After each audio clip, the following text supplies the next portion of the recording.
Liberty in our lifetimes in a free state of our own. That's the vision. That's the dream. We are building it in New Hampshire. I'm Eric Brakey, your host and renegade statesman for the Porcupine Report. Welcome to your source for porcupine news and free-range conversation on matters of liberty. All right, let's hop into the show.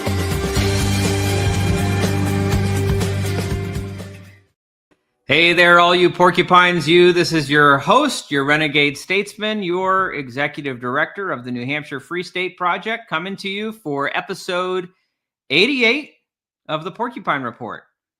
Thanks for joining us this evening. Of course, every single Wednesday at 7 o'clock p.m., we endeavor to bring you a brand new episode with news and events and free-range conversations with people in both the New Hampshire Free State movement and liberty movers and shakers from around the country as well. I appreciate, the audience keeps growing. So, and I'd love to have it continue to keep growing. So please do me a favor on whatever platform you're enjoying this show. I know we're up on X and Facebook and YouTube and Spotify, and I'm sure on many other of your favorite podcasting platforms. Go ahead and like, subscribe, share, retweet, whatever makes sense for the platform you're on. Leave a positive review or comment, and make sure to share it with your friends. That's how we grow the audience, and that's how more people find out about the Free State Project. If you're new to the show or you're new to the Free State Project, then I will say the next step you want to do is go to the website and sign up for our weekly newsletter at fsp.org. We got a brand spanking new website, but I'll tell you more about that in a little bit.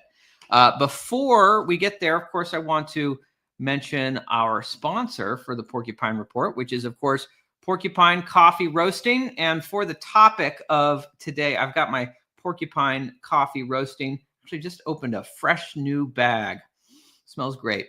I've got it in my Maine mug. This is the Maine pine tree. We're going to be talking a little bit about Maine today. So 'tis the season. I'm also wearing my LL Bean jacket. So I'm channeling my inner Mainer today as we prepare for some of these topics. But for right now, I want to tell you about Porcupine Coffee Roasting, which is, of course, not just coffee. It's a revolution in your mug, proudly operated by Free Staters in the Free State. They roast only specialty grade beans from small producers, always fresh, roasted in small batches to order with a roast date you can trust. And Porcupine Coffee Roasting is all about sovereignty. It's a private membership association that embodies the live free or die ethic. And here's the deal. When you use code PORKREPORT at porcupinecoffeeroasting.com, you get 15% off your order of individual products, plus a portion of your purchase will go to help support this very program. So grab your Porcupine coffee, your fresh roasted coffee, and support liberty one cup at a time. Head to porcupinecoffeeroasting.com and use Pork Report for that 15% off. Live free, drink free, stay caffeinated, my friends. All right. Next, as I'm always telling you about all the great events that are happening in New Hampshire. And we just had a great one this past weekend, which was our one-day Free State political leadership workshop. Thank you to all who came out. We had over 50 in attendance, people from a lot of different states. Now, a lot of New Hampshire Free State activists came out looking to learn how to be more politically effective, learning the real nature of politics from our great instructor, Chanel Prunier, who I've known for many years. She was a great Ron Paul activist in Massachusetts. She's not in New England anymore, though. Otherwise, we'd be selling her on coming to the Free State. Though I did sell her. I did push that a little bit on her. Everyone who loves liberty should come to the Free State. But thank you to all who came out. The feedback was tremendous. People felt like they got great value learning the real nature of politics, how to be absolutely effective. And we had people from New Hampshire and Maine and Vermont and Massachusetts and New Jersey and Connecticut, people from all over. So, New Hampshire is probably the one state of that mix where liberty is actually winning, and we wanted to keep winning even more. But even as folks take these lessons back to the states where they're fighting, I want our liberty leaders around the whole country to be equipped with ways to be politically effective. And then once they know that the place they can be the most politically effective is New Hampshire, then maybe they come and make the move and join us. Anyway, thank you to all who came out. I want to say a special thank you to our outreach director, Pedro Serra, for really taking the lead on organizing this workshop, getting folks turned out for it. I really appreciate Pedro's leadership there. And of course, he's doing a great job too, as there's so many outreach events going on in New Hampshire and around New England. Lately, I've been going to, with Pedro's help, a lot of GOP committee meetings here in New Hampshire. I was just at the Salem GOP this last week. Today, when this episode airs, I'm actually going to be speaking with the Nashua GOP. And I've got another county GOP meeting. Anyway, I'm getting out. We're dispelling the myths being spread about the Free State Project by these far left progressive activists who are blaming us for everything that's wrong with the state. Well, I think it's very interesting what they're blaming us for. They're blaming us for how terrible it is that New Hampshire has no income tax. New Hampshire has universal school choice. New Hampshire has scary, scary gun rights. And they're right. I'm happy to take the blame. The Free State Project is happy to take the blame for all of these things. Send the blame our way. We'll gladly take responsibility for keeping New Hampshire free. And they don't like it. Vermont's right there. Massachusetts is right there. New Hampshire is for those who love freedom. So thank you to all who came out, come out to all these events. I want to highlight a few events that are coming up on Sunday, November 23rd at the Shell Liberty Clubhouse. We are having a Thanksgiving brunch. So that's a Sunday, 3 p.m., Thanksgiving brunch. It's our new movers potluck, but it's going to be, Thanksgiving themed this month. So if you're in the area, if you're a new mover, or you've been here for a long time, or you're someone who's just visiting, come out and join us for the Shell Thanksgiving brunch. And then on Thanksgiving Day, if you don't have anywhere else to be, you can certainly be with friends at the Quill. The Quill is having a Friendsgiving Thursday, November 27th. It is a potluck. The turkey is provided, but people who come are encouraged to bring other dishes to share.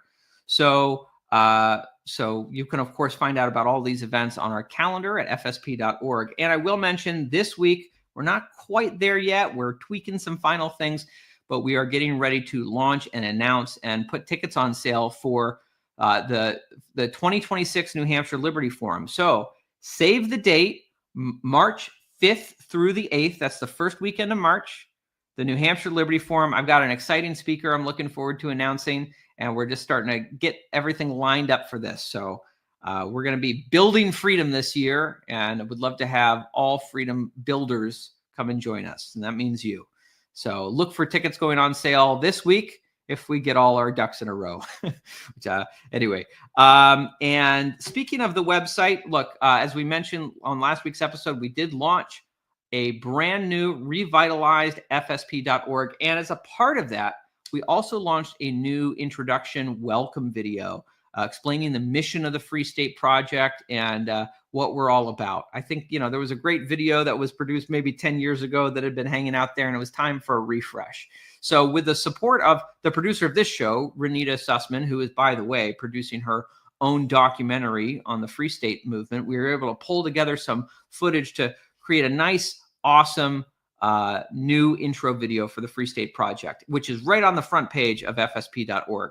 I would encourage you to go to the website, see the new website, and check out the new welcome video, and of course, sign up for the newsletter, become a patron, sign the statement of intent, all the things. Check out the resources we have for people every step along the way. But I wanted to play a quick preview of this new video, just a little snippet, and then you can see the full thing online. So let's roll that. The Revolutionary War, it started right here in Ware, New Hampshire, because there was a tax on these trees that the king said were his.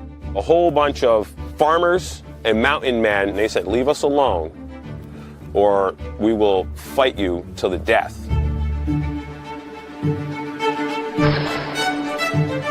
The Torch of Liberty was born in New Hampshire, and it still burns in New Hampshire. The ideas of 1776, life, liberty, and the pursuit of happiness, have been forgotten across America. But a remnant exists, and we are returning home to the birthplace of American liberty. Over the last generation, thousands and thousands have made the move, concentrating those who seek liberty and reinforcing the native live free or die spirit of New Hampshire to build a free state. All right, that's just the beginning. So go and see the full video at fsp.org and check out the full website for resources wherever you are on the 5 phases of your journey to New Hampshire.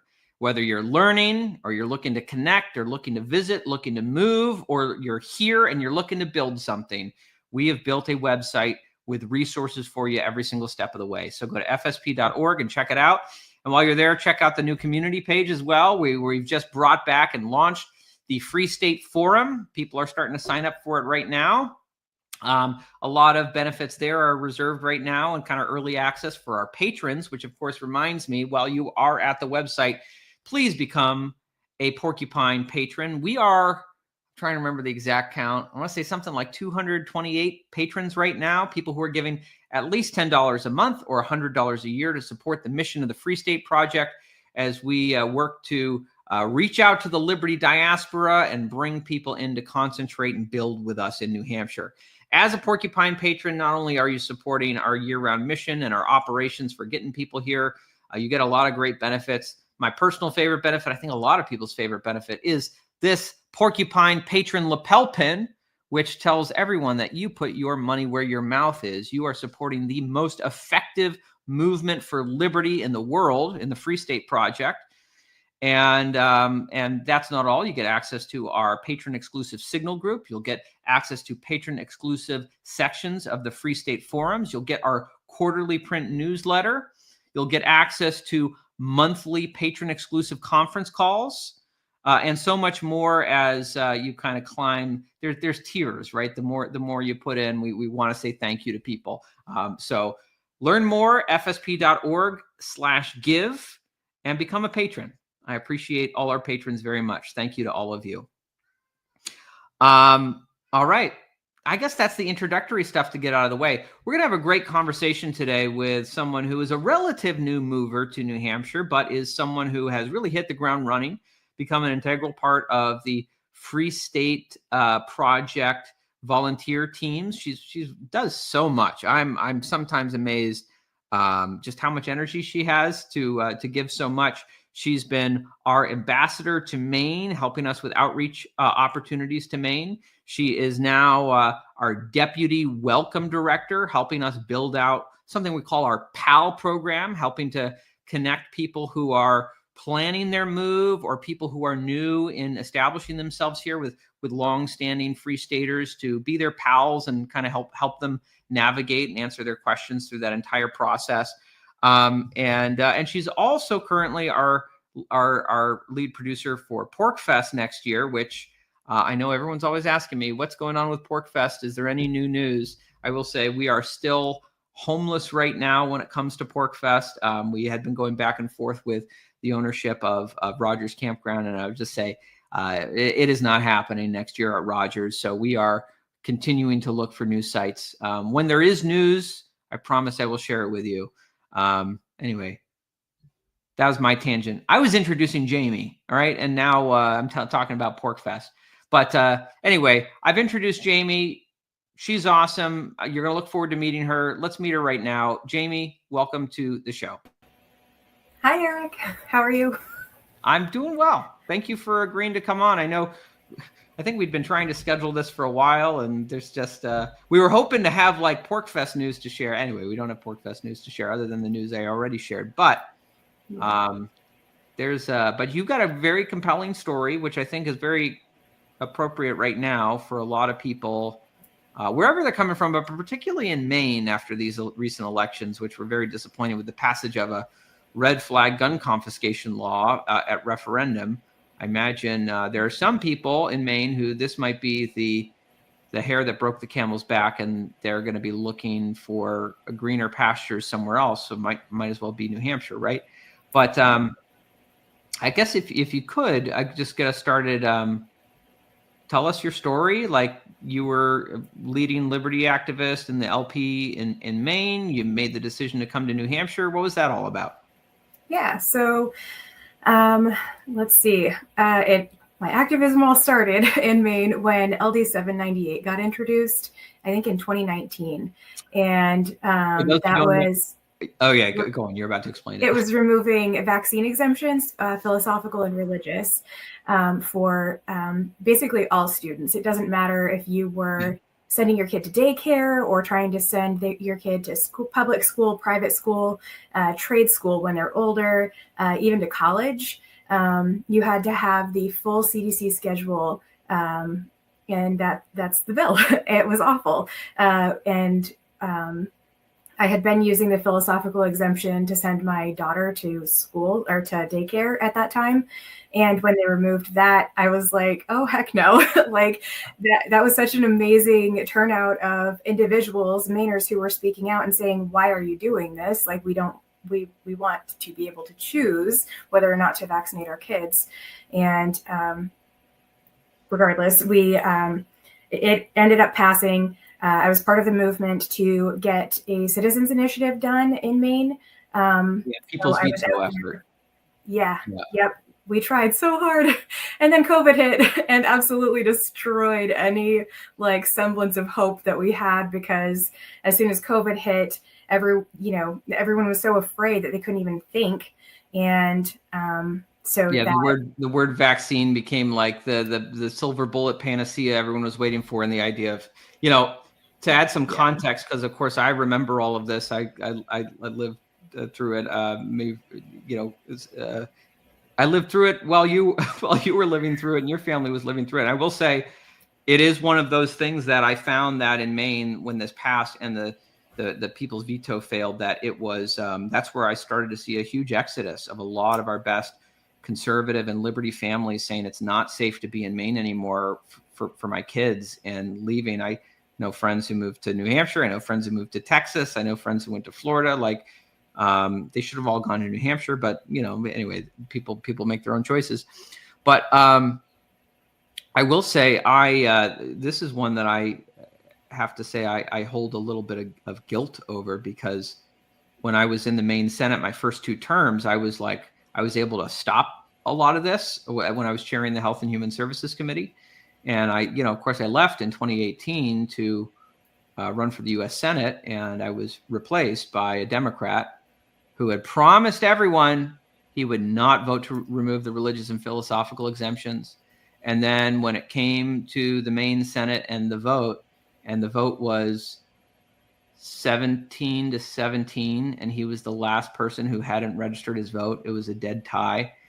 He voted as he was commanded by his party leadership, and it became law. And I often think about, if I had focused on the state level rather than on trying to jump to Washington, D.C., if maybe I could have prevented that. But the past is the past, and Maine, really from 2018 on, it seems like it's just been in a spiral towards this total statism.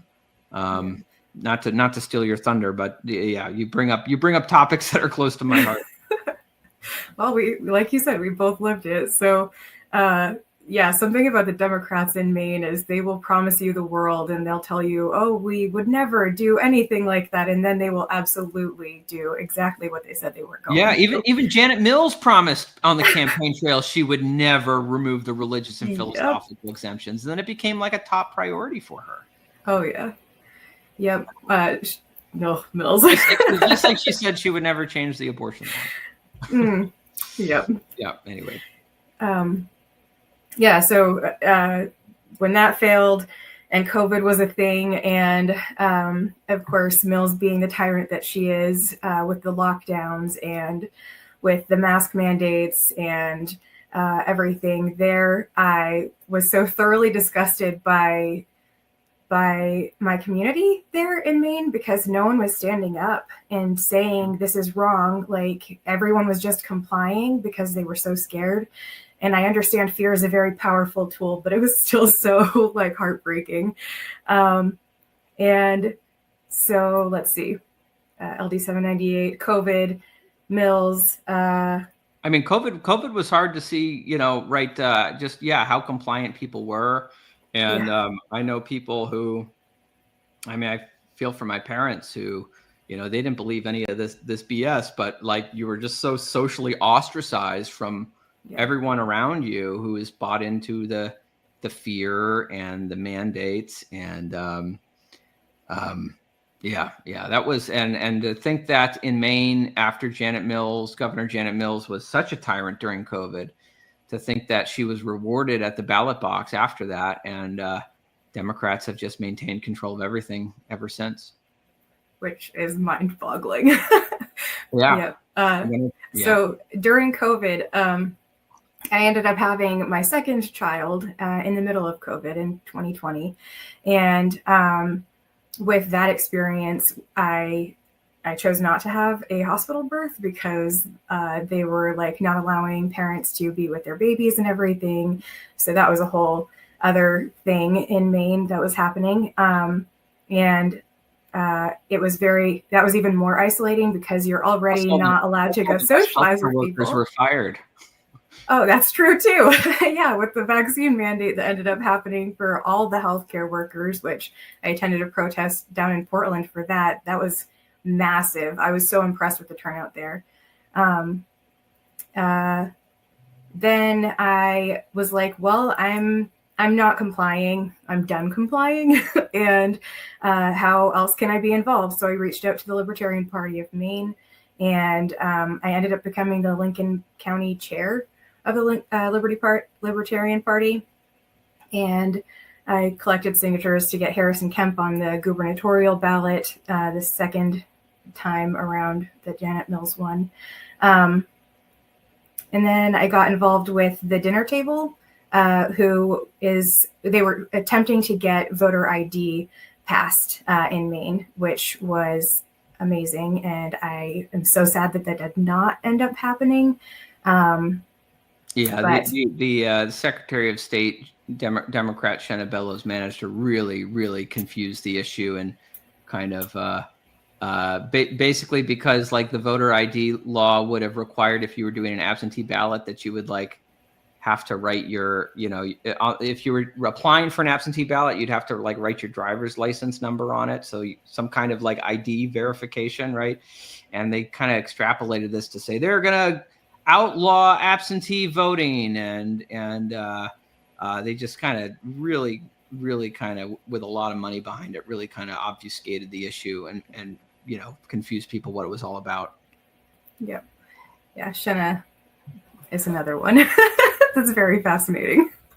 It's a shame.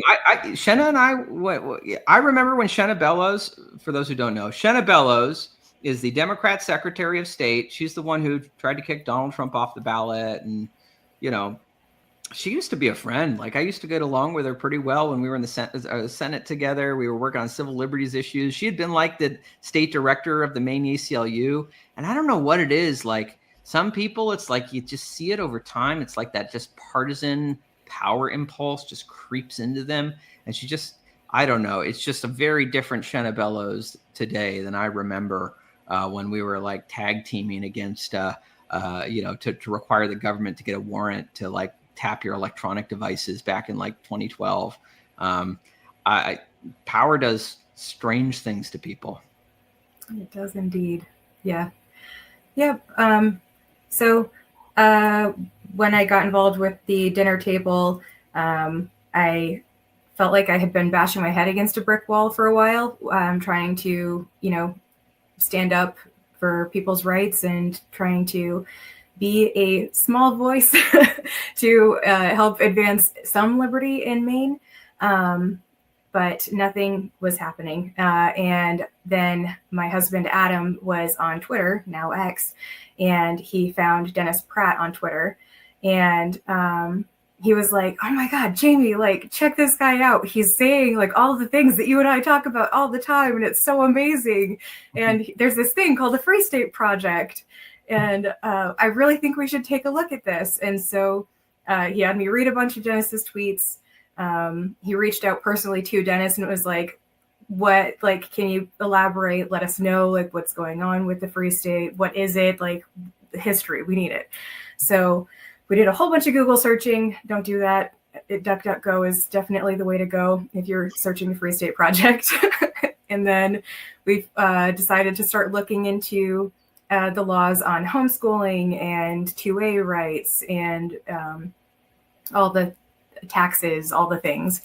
And we ultimately decided that the North Country was where we would want to go because we wanted to be more rural and have more property, more acreage. So Dennis connected us with Carla Garrick, and she had just become a real estate agent. And I think we were her first clients. She sold us our house after about a year searching, and we moved here last November. So we've been here a year and 9 days now. So you got here just a little bit after me, because I guess I got here in August. So maybe we're both part of a early migration from Maine as it spirals out of control. Yeah. What's your experience been since moving here? How have you been kind of, I mean, you've just jumped into things. I feel like you wear a lot of hats. How's that? Yes. How's that? Are you running out of headspace for all these hats? I've had to start saying no, which I'm not used to. So, but no, I moved here specifically to help advance liberty. And so by gum, I'm going to do it. So shortly after we moved here, we had already been going to potlucks for the North Country Porcupines. So we were building connections there, getting involved with that community, which they are incredible, hardworking people. And I can't imagine having moved here without them. They're amazing. So started there. I decided to go to a city council meeting in Berlin, and it really disgusted me because of how their politics are and how they really aren't listening to the citizens that are in Berlin and, speaking up. And so I told Adam, I was like, we really need to go to a selectman meeting in Dummer because we need to be involved. We need to be making sure that we are advancing liberty. That's what we moved here for. So we went to a selectman meeting, started chatting with the 3 selectmen for the town of 300 people. And they were like, so what do you guys want to be elected to? Because I think you guys should be on the ballot when we do the town meeting. So Adam got elected to the planning board and zoning board. I ended up getting appointed to the school board. And then since then, I ended up reaching out to you a couple of times. I talked to Amy, who helped produce last year's Pork Fest, and she was like, "Hey, do you want to help?" So I, of course, was like, "Yes, I would be happy to help with Pork Fest." And then just things have spiraled from there, where I now am helping with as much as I possibly can. That's it. Well, I really appreciate it, Jamie, and I really appreciate, as we've been kind of reaching back into Maine and going to gun shows in particular. I know you and your daughters have been great help talking to Maine people about the benefits of New Hampshire and why they should have a plan B. And at least signing up for our email list. I don't know anyone who's been as effective as you in like chasing every single person down and getting them to sign up for the newsletter. Let me ask you. I mean, we mentioned this past week there were referendums in Maine. Actually, that's one of the things I like about New Hampshire is that there are no referendums. I think Maine suffers from a little bit too much democracy. And not enough representative government where people get to really dive deep and understand the issues on behalf of their constituents. And so voter ID failed, but red flag gun confiscation passed. And of course, for those who don't know, Maine has forever been considered like one of the top Second Amendment states in the country.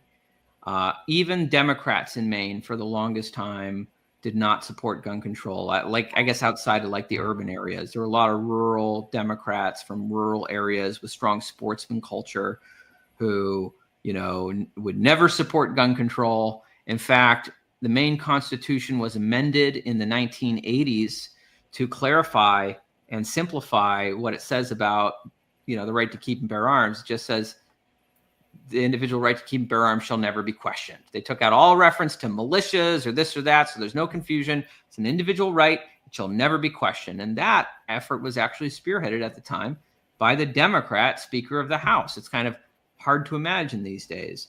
I guess this was in the days when Ronald Reagan was doing some stuff with gun control, so maybe that was a component of it. But Maine was one of the first states to enact constitutional carry, and that the only state to ever pass it through a Democrat-controlled chamber. Maine has consistently ranked at the top of the list of like for all the gun rights protections, and consistently been ranked as one of the safest states in America. But this past November, a law that I certainly had fought for many years, and many in the gun rights community had fought, red flag gun confiscation, which empowers the state to target individuals on the basis of unsubstantiated allegations. Not that they've even committed a crime, but that someone thinks they might do something in the future, to target them, have agents of the state show up at their house, demand that they surrender their firearms, without any due process, without any opportunity to be heard in a court of law before your guns are taken away from you. Frankly, I've always kind of thought it sounds a lot like it's very dystopian, like Philip Dick Minority Report pre-crime. You know, you haven't done anything yet, but we, the state, think you might be thinking about doing something wrong, so we're coming after you. I know that this has been passed in other states. Maryland, for example, there have been very tragic cases where people have been shot and killed in their homes because they refuse to give their firearms over to these government agents that show up knocking at their door at the crack of dawn. And of course, many gun owners across America, and certainly in Maine, have psychologically prepared for the longest time of the scenario where the government shows up at your house and is demanding your firearms. So it's an all-around dangerous situation. I think it's going to have tragic consequences. It's not going to accomplish what I guess good faith people hope it will accomplish. And it's hard to imagine this not being politically abused. But it passed pretty heavily at referendum this past week. And it was, you know, a low turnout election. I think the Democrats in the state were far more energized to turn out than the Republicans were. And here we go. So let me ask you, Jamie, what's your take on all of that? And are we surprised by the outcome? I would like to say that I was surprised, but unfortunately I wasn't. Maine has just, it's been losing its fire, in my opinion, because I think that people who were the fiery ones who would try and rally people have left and are leaving. So then you get the people who just, you know, the Lord of the Rings, the Shire, how the hobbits just kind of have been able to live peaceful lives. I think that Maine kind of has hobbits around them, defending them that they weren't even aware of. Yeah, exactly. And so I think that is something that has been happening to Maine, is that they've been very insulated because they had very loud voices who were rallying and getting people involved and everything. But nah, I'm not shocked at this point because it's been so hostile. Yeah. Well, it always seems to me when I go back into Maine and I kind of connect with people that just something has not been the same since COVID. Like, it just feels like Yeah, certainly. I think kind of there's the vaccine issue. We talked about a lot of the leading conservative and liberty families moving away. And I think that's a very astute point you make there. I hadn't even thought about the extent to which kind of just like the lead organizers and agitators. And I, speaking as someone who was one of those people who has left the state of Maine, of course, I'm not the only one. Many others have. A lot of those folks have left, and there just seems to be like, I don't know. Whenever I go back and I'm kind of like talking, even to like gun groups, it's just people feel like dispirited. The same energy, the same fight is not there that it used to be.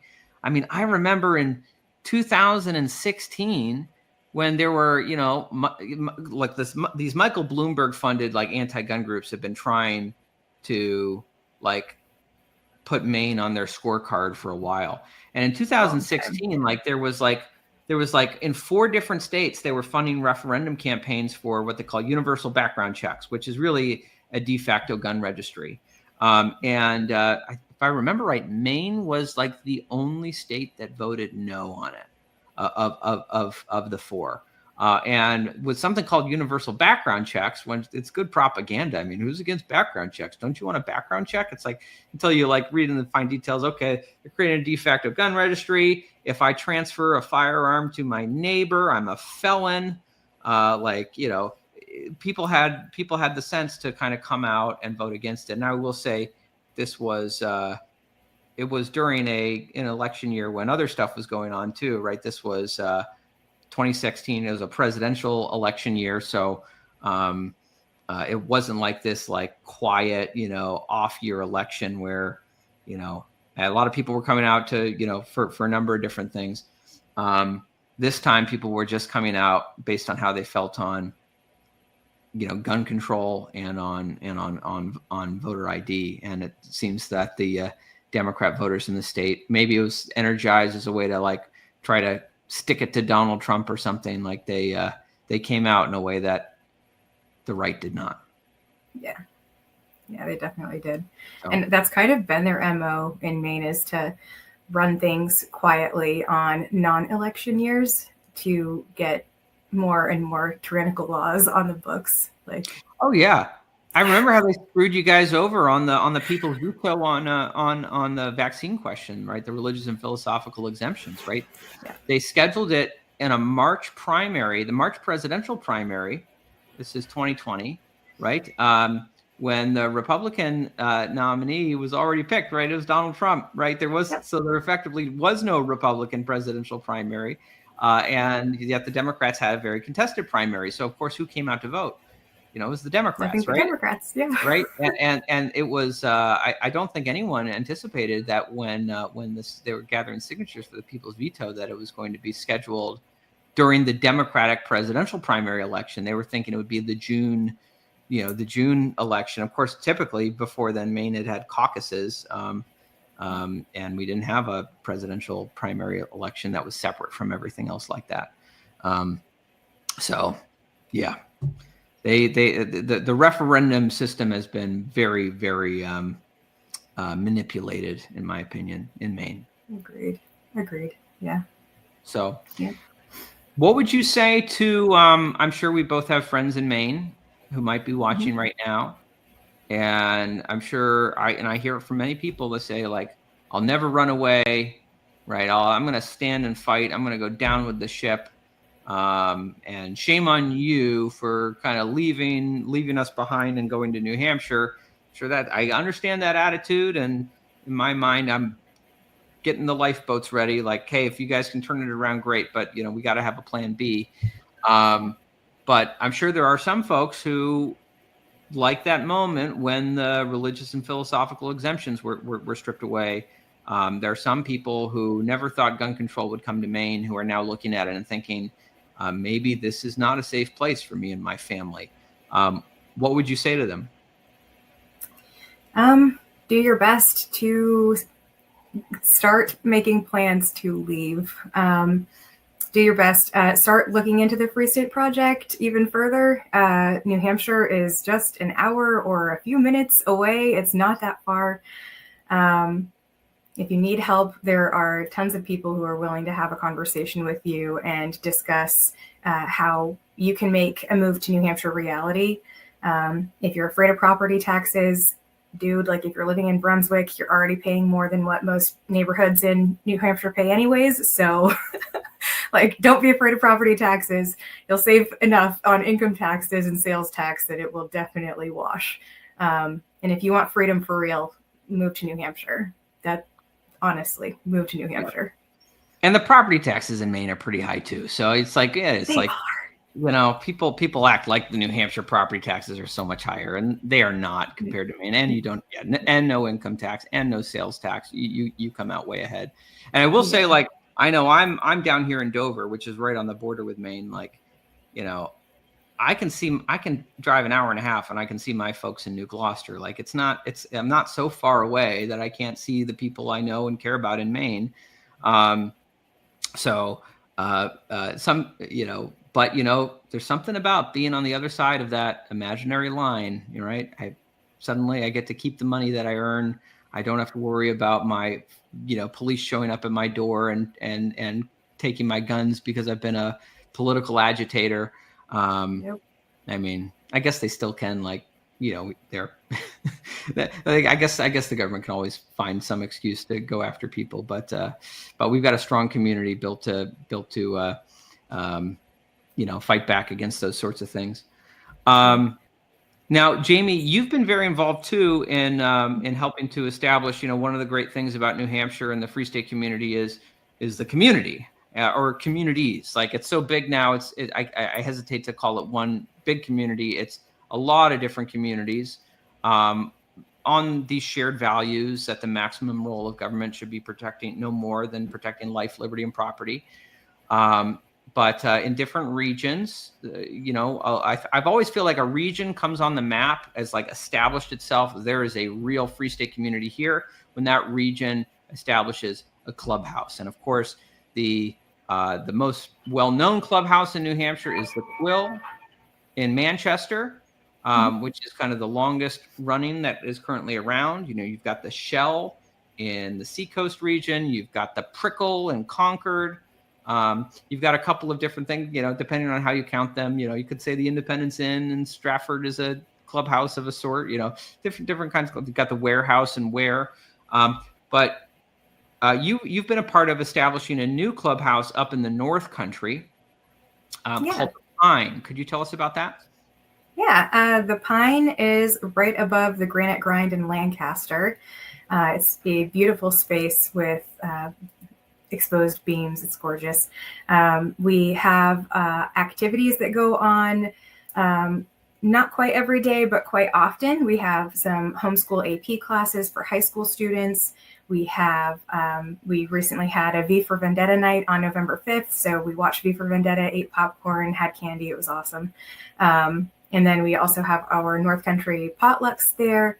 Oh my gosh, we try to do a lot there. We also have a choir group or a chorus group on Thursday evenings. So if you like to sing and you want to visit the North Country, then come on Thursday at 6. Awesome. I know, I appreciate it.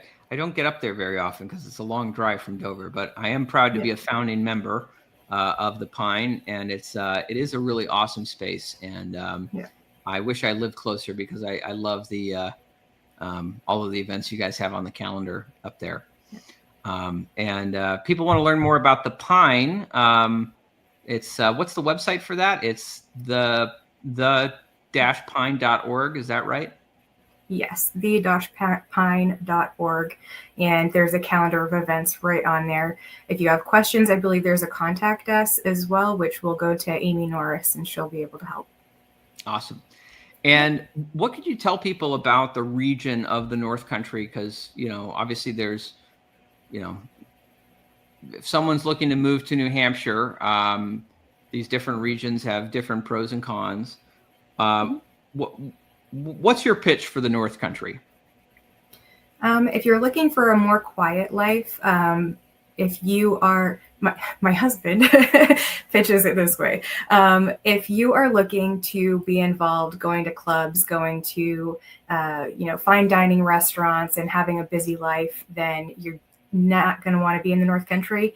But if you want a more quiet, reserved life, that is more focused on family and community, then the North Country is for you. If you don't mind snow and cold, we get snow almost every single day here in Dummer during the winter. And so if you don't mind the snow, don't mind the cold, and want to be around people native to New Hampshire who really embody the live free or die, the North Country is that area. I certainly find it a lot like, in Maine, the culture of the North Country just reminds me a lot of the culture of Northern Maine, and like Aroostook County, and the self-reliant attitude people have, and of course the difference is that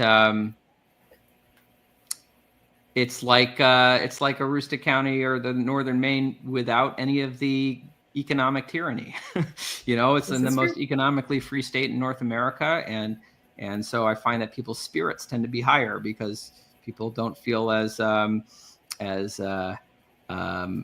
like there's so many obstacles standing in their way to building things and achieving prosperity.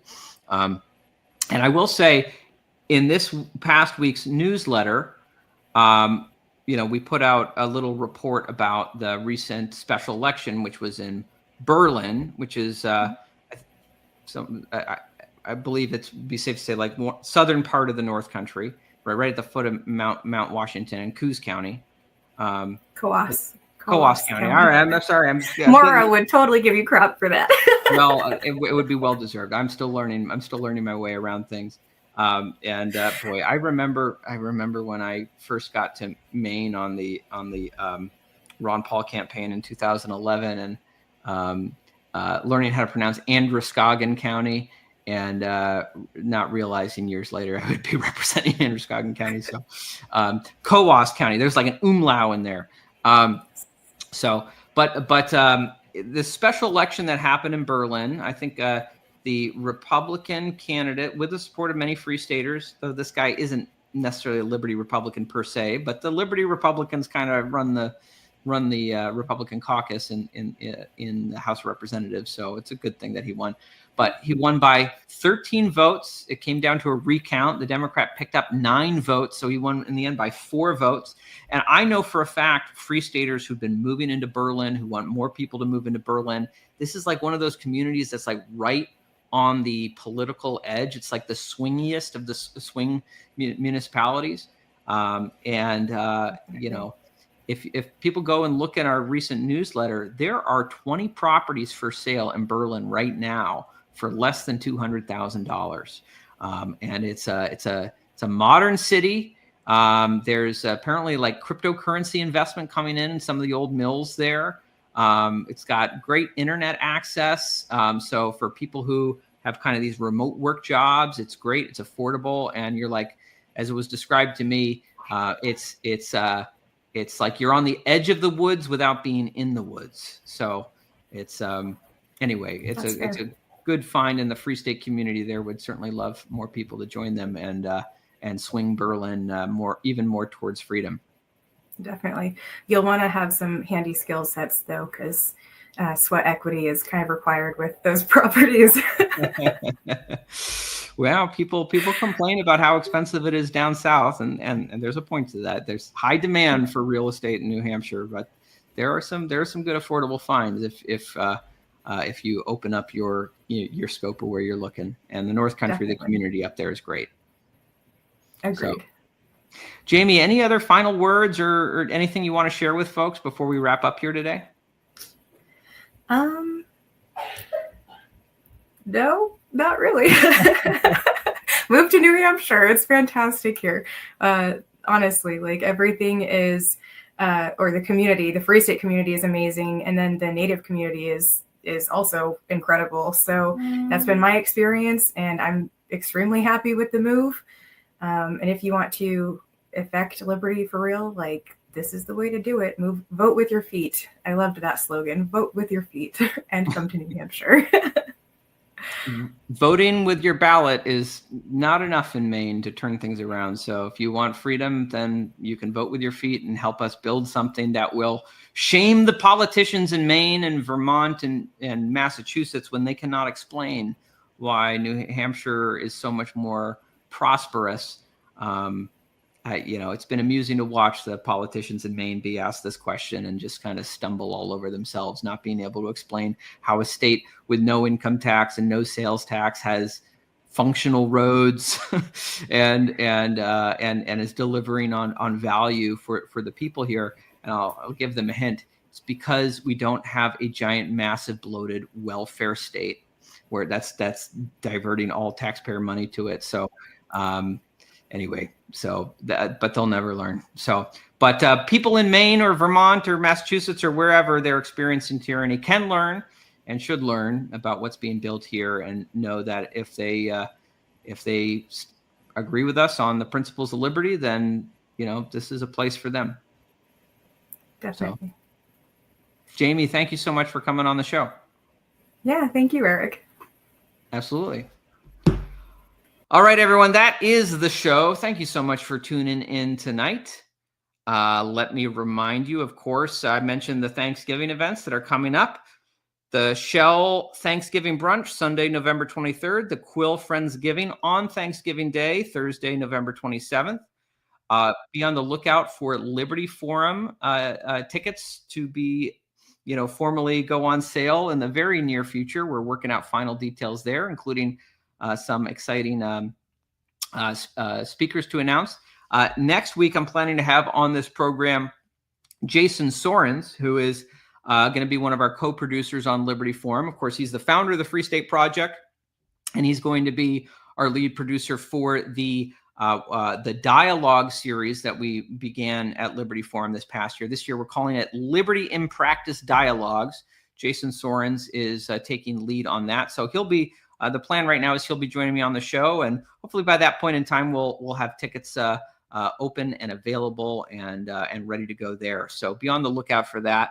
Of course, go to fsp.org, brand new website. It's so beautiful. I'm so happy. Thank you to Miranda Animus and Brian Becker, who were on the show last week, for all their work building this brand new website. So go there, check out the new video, sign up for the newsletter. If you're ready to join the Free State community, sign the statement of intent, and of course, become a Porcupine patron and help us continue building the freest society on planet Earth. That's all we got, everyone. Thank you so much. And furthermore, my opinion is the Federal Reserve should be destroyed.